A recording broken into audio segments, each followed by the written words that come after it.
En el período del reinado del zar Nicolás I, nace el 27 de marzo de 1832 Alexandre Nikolayevich Aksakov en Nevshovka, aldea de Penza.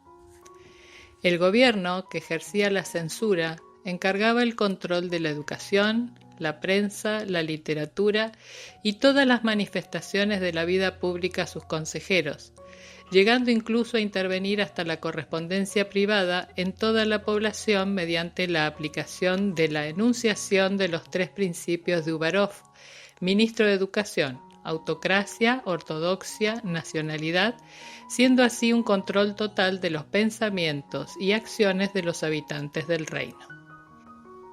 Los miembros de la familia Aksakov, adinerados y nobles, eran reconocidos en las letras y las ciencias, ocupando puestos de influencia en esas y otras áreas del Imperio ruso. Sin embargo, Alexander, a lo largo de su vida, no necesitaría de esos méritos familiares para hacer destacar y hacer brillar los propios, mostrando que esos conceptos de Estado no serán por su parte correspondidos y que su vida la dedicaría a comprobar todo lo contrario: la libertad, la existencia del alma y el pensamiento crítico. Su madre, Ekaterina Alexandrovna Panov, y su padre, Nikolai Aksakov, decidieron que cursara sus estudios en el Liceo Tsarskoye Selo, Casa Pedagógica Imperial de San Petersburgo. En sus estudios superiores se decantó por la filosofía y la religión, centrando sus investigaciones en hebreo y latín, entre otros idiomas, teniendo como meta comprender a fondo las obras del gran autor y pensador Emanuel Swedenborg. Luego de sus estudios, en 1852, escribió su primera obra en francés sobre el mencionado Swedenborg, donde desarrolla el significado espiritual del Apocalipsis. En 1854, su visión y perspectiva, así como sus tendencias intelectuales, viraron hacia la búsqueda del mundo espiritual, del que estaba completamente seguro que existía gracias a la obra de Andrew Davis. En 1855, inició estudios de medicina en la Facultad de Moscú, donde se volcaría más a la investigación de las ciencias como herramientas para su conocimiento más profundo del hombre en su aspecto físico y psicológico. A él se le atribuye el término telequinesis, la que aplicará en sus observaciones y métodos de estudio en casos puntuales. Estos estudios no interfirieron en su continua búsqueda de la verdad espiritual, lo que lo llevó a seguir de cerca el movimiento espírita de Europa y de América. Se abasteció de todos los libros y obras relacionadas a la doctrina espírita, la que a partir de 1855 comenzó a traducir al ruso. Desde 1858 hasta el año 1878, durante 20 años, estuvo dedicado al servicio del Estado como asesor privado del zar de Rusia Alejandro III, siendo además diplomático y consultor en sus diferentes cargos de asesor de la corte y asesor eficaz del Estado, entre tantos otros. Era considerado como un hombre sabio, imparcial, objetivo y de suma inteligencia. Poseía una serenidad que lo hacía justo. Nunca permitía que nada interfiriera en sus juicios, razonando con severidad y finalidad para que sus conclusiones estuviesen extremadamente desprovistas de parcialidad o subjetividad. Acérrimo defensor del estudio, de la explicación, de la comprobación, de la experimentación, rechazaba toda opinión que viniese de alguien que no conociera del tema en cuestión y que no haya dedicado esfuerzo para dichas apreciaciones. Contrajo matrimonio con Sophie, aunque se desconoce el año del acontecimiento y si tuvieron descendencia.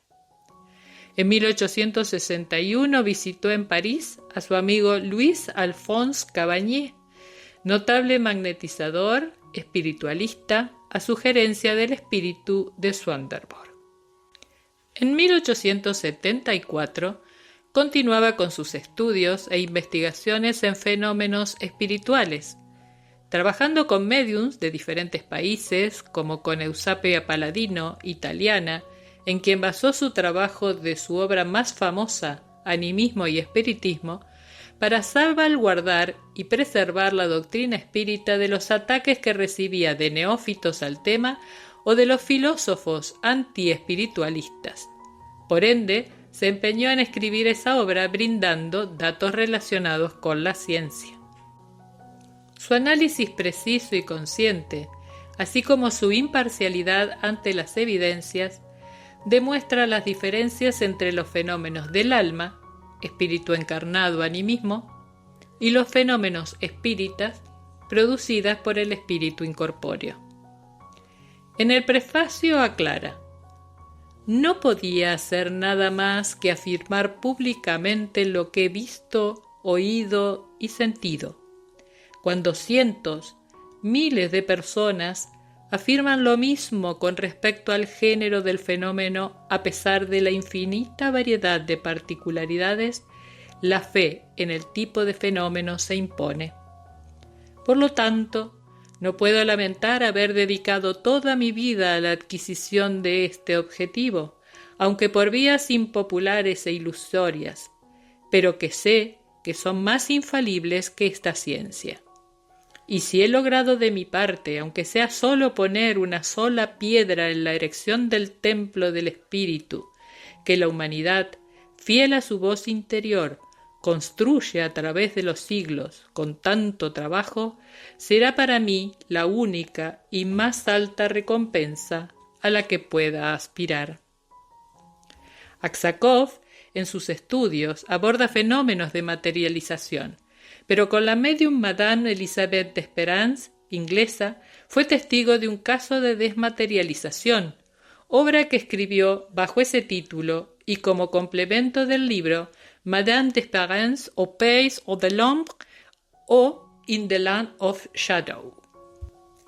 En el apéndice de ese trabajo, Aksakov adjunta los relatos de las manifestaciones del espíritu de Katikin a través de la médium Florence Cook.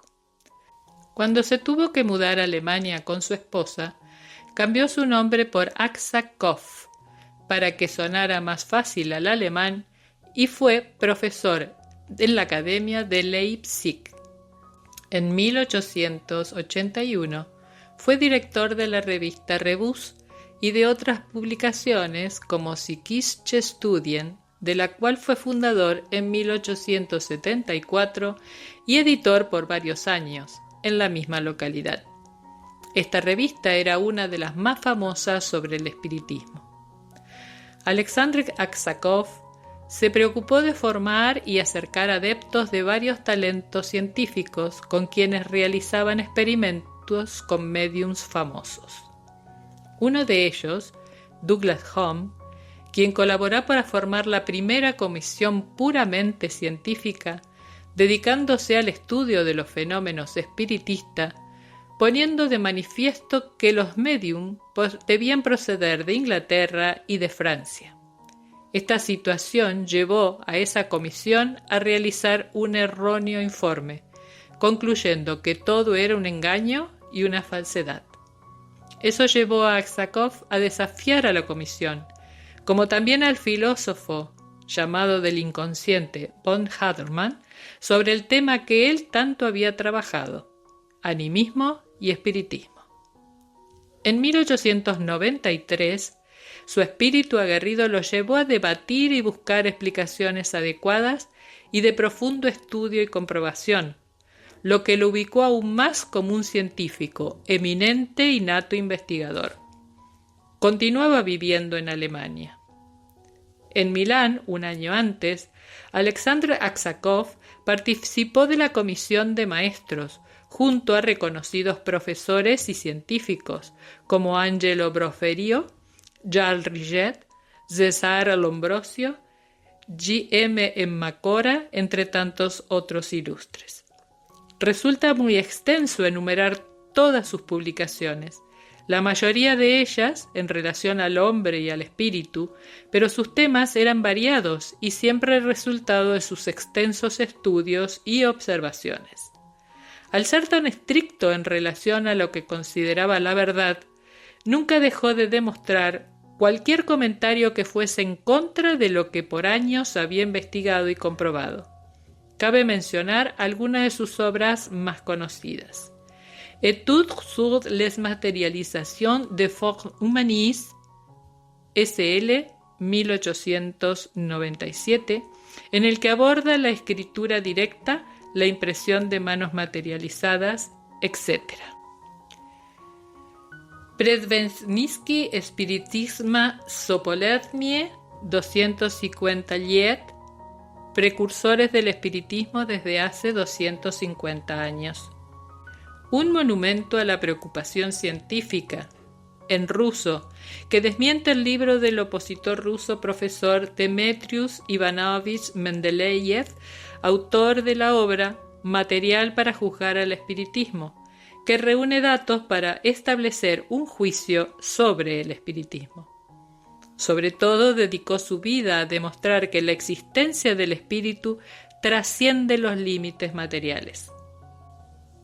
En el antiguo Leningrado, conocido actualmente como San Petersburgo, habiendo regresado a su país natal, el 4 de enero de 1903, ciego y paralítico, muy deteriorado en su cuerpo, pero fortalecido en su espíritu, desencarna Alexander Aksakov a los 70 años, dejando detrás de sí un vasto legado de compromiso, honestidad, conocimiento y voluntad de buscar y encontrar lo que para él resultaba fundamental, de dar a conocer la existencia y permanencia del espíritu. Alexander Aksakov no desperdició ninguna oportunidad en esta existencia de ejercer con amplia capacidad e inteligencia todo lo que emprendió. Fue médico, doctor en filosofía y religión, traductor, periodista, editor, investigador del fenómeno espírita y partícipe activo de la mediunidad, diplomático y asesor estatal de la corte rusa, políglota, un ejemplo verdadero de ser humano, dentro y fuera del espiritismo. El espiritismo debe mucho a Alexander Aksakov por su persistencia y precisa contribución a la demostración de la realidad de la doctrina espírita y sus fenómenos. Aquel que lea su obra mencionada reconocerá la importancia del trabajo realizado por este célebre sabio que dedicó toda su existencia terrestre a demostrar que algo existe más allá de los límites de la materia y a demostrar la supervivencia del alma luego de la desencarnación. Pierre Gaëtan Lemarie escribió en relación a Aksakov: no existe mejor empleo de la vida que tratar de probar la naturaleza trascendente de la existencia humana por medio del espiritismo. Alexander Nikolayevich Aksakov, un verdadero ejemplo a seguir.